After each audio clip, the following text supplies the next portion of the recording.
চট্টগ্রামের দোহাজারী থেকে পর্যটন নগরী কক্সবাজার পর্যন্ত ১০০ কিলোমিটার সম্প্রসারিত রেলপথের ৫৬টি লেভেল ক্রসিংয়ে নেই গেট এবং গেটম্যান। নতুন এই রেলপথটি উদ্বোধনের পর এই পর্যন্ত প্রাণহানি ঘটেছে ৩০ জনের। রামু রেল স্টেশন থেকে বিস্তারিত জানিয়েছেন কক্সবাজার প্রতিনিধি অর্পণ বড়ুয়া। কক্সবাজার থেকে চট্টগ্রামের দোহাজারী পর্যন্ত ১০০ কিলোমিটার রেলপথে প্রতিনিয়ত ঘটছে দুর্ঘটনা। কক্সবাজারের এই মুহূর্তে রামু স্টেশনে রয়েছে। এখানে রামু থেকে যে ইসলামাবাদ সেকশনটি রয়েছে, এখানে রয়েছে ১৭টি রেল ক্রসিং।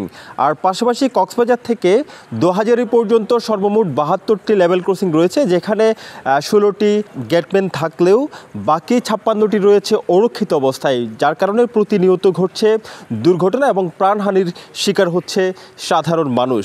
গত কিছুদিন আগেই ২ আগস্ট রামুর যে ধলিছড়া এলাকাটি রয়েছে, সেখানে একটি সিএনজি ধুমড়ে মুচড়ে গিয়ে একই পরিবারের ৩ জন এবং চালকসহ ৪ জনের মৃত্যু হয়েছে।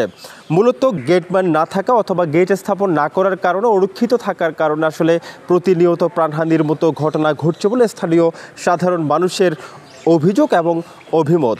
স্থানীয়দের দাবি, অরক্ষিত লেভেল ক্রসিং বা রেল ক্রসিংগুলোতে যদি দ্রুততম সময়ের মধ্যে গেটম্যান স্থাপন বা গেট স্থাপন করা না হয় তাহলে কোনোভাবেই এই প্রাণহানি রোধ করা সম্ভব না।